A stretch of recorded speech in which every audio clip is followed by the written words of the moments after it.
వీటిలో ప్రఖ్యాతి చూస్తున్నాం. జనగామ జిల్లా పెంబర్తి గ్రామంలో రెండో విడత గ్రామ పంచాయతీ ఎన్నికల ఫలితాలు దేవుడి మీద ప్రమాణం చేసే స్థాయికి చేరింది. ఇక కాంగ్రెస్ అభ్యర్థి ఎన్నికల ముందు రోజు బీఆర్ఎస్ పార్టీ ఇచ్చిన డబ్బులకు అమ్ముడుపోయాడంటూ ఆరోపణలు చేశారు. ఇక ఈ రెండు పార్టీలపై వచ్చిన ఆరోపణలు సోషల్ మీడియాలో చక్కర్లు కొడుతున్న నేపథ్యంలో ఇవాళ ఇరు వర్గాలు గ్రామంలో ఉన్నటువంటి దుర్గమ్మ ఆలయంలోకి ప్రవేశించి ప్రమాణాలు చేశారు. సోషల్ మీడియాలో వస్తున్న ప్రచారాలు అవాస్తవమని ఖండించారు. ఈ నేపథ్యంలో గ్రామంలో హాట్ టాపిక్గా మారింది. దీనిపై మరింత సమాచారం అందించేందుకు వరంగల్ వచ్చి మా ప్రతినిధి మౌనిష్ ఫోన్లో సిద్ధంగా ఉన్నారు. మౌనిష్, చెప్పండి, అసలు ఏం జరుగుతుంది గ్రామంలో? అంటే దుర్గమ్మ మీద ప్రమాణాలు చేసే స్థాయికి పంచాయతీ ఎలక్షన్స్ చేరినాయి అంటే అసలు ఏ విధంగా అర్థం చేసుకోవాలి? ఏం జరుగుతుంది అసలు? ఈశ్వరం, గ్రామ పంచాయతీ ఎన్నికలు చివరి దశకు చేరుతున్న తరుణంలో గ్రామాలలో చిత్ర విచిత్ర సంఘటనలు అయితే చోటు చేసుకుంటున్నాయనే చెప్పుకోవచ్చు. అయితే ఒక వింతైన ఘటన జనగామ జిల్లా పెంబర్తి గ్రామంలో చోటు చేసుకుంది. అయితే ఈ నెల 14వ తారీఖున జనగామ జిల్లా పెంబర్తి గ్రామంలో నిర్వహించిన రెండో విడత ఎన్నికల్లో కాంగ్రెస్ పార్టీ బలపరిచిన అభ్యర్థి అయినటువంటి బండ్లు లావణ్య సిద్ధులు ఎన్నికల పోలింగ్ ముందు రోజు ఇటు బీఆర్ఎస్ పార్టీ వారిచ్చిన డబ్బులకు అమ్ముడు పోయారని పలువురు గ్రామస్తులు అయితే ఆరోపించారు.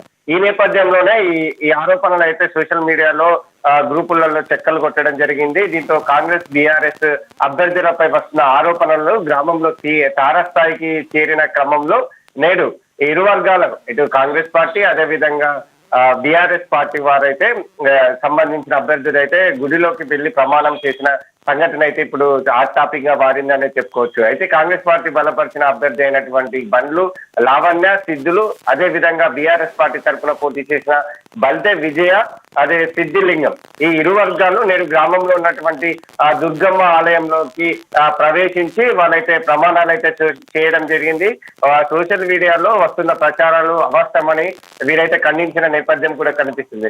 అయితే కాంగ్రెస్ అభ్యర్థి నేను టీఆర్ఎస్ పార్టీ వారు నాకు ఎలాంటి డబ్బులు ఇవ్వలేదు, నేను అమ్ముడు పోలేదు అని చెప్పగా ఇటు బీఆర్ఎస్ పార్టీ వారు కూడా నేను ఎవరికి డబ్బులు ఇవ్వలేదు అంటూ గుడిలో ప్రమాణం చేసే నా పరిస్థితి అయితే ఇప్పుడు హాట్ టాపిక్ గానే మారిందైతే చెప్పొస్తాయి. అయితే ఈ రెండు విడతల్లో ఎన్నికల ఫలితాలు చూసుకుంటే కాంగ్రెస్ పార్టీ అభ్యర్థికి 92 ఓట్లు రాగా బీఆర్ఎస్ పార్టీ అభ్యర్థికి అయితే 1,677 ఓట్లు అయితే వచ్చాయి. అయితే ఈ ఇద్దరికి కాకుండా స్వతంత్ర అభ్యర్థి అయితే ఆ గ్రామంలో విజయం సాధించడం అయితే ఇది చర్చనీయాంశంగా మారిందనే చెప్పుకోవచ్చు. అయితే స్వతంత్ర అభ్యర్థి అయినటువంటి రేఖ అదేవిధంగా రాజు 1,693 ఓట్లు రాగా ఇటు బీఆర్ఎస్ పార్టీ అభ్యర్థిపై 16 ఓట్ల తేడాతో విజయం అయితే సాధించడం జరిగింది. అయితే ఇటు బీఆర్ఎస్ కాంగ్రెస్ మధ్య వచ్చిన ఆరోపణలకు దృష్ట్యా అయితే వారైతే మేము ఎలాంటి ప్రబోధాలకు లొంగలేదు, మేము ఎలాంటి ప్రబోధాలు చేయలేదంటూ వారైతే చెప్పిన నేపథ్యంలో వారు ఈ రోజు ఆ దుర్గమ్మ గుడి ఆలయంలోకి వెళ్ళి అయితే ప్రమాణాలు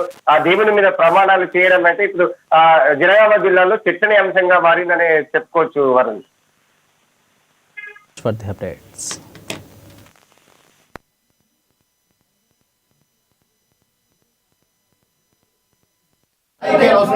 ఎలక్షన్ అయిపోయింది, ప్రజలకు నిజం చెప్పాలని చెప్పొచ్చు. వాటిని మాట్లాడుకుంటే అది కూడా ఇష్టం.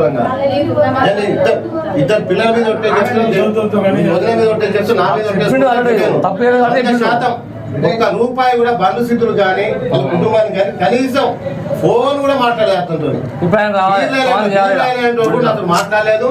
అసలు డబ్బులే ముచ్చట అవాస్తవం. ఓకే, రాజకీయంలో గెలిచి సంతోషం. ఇలా తెల్ల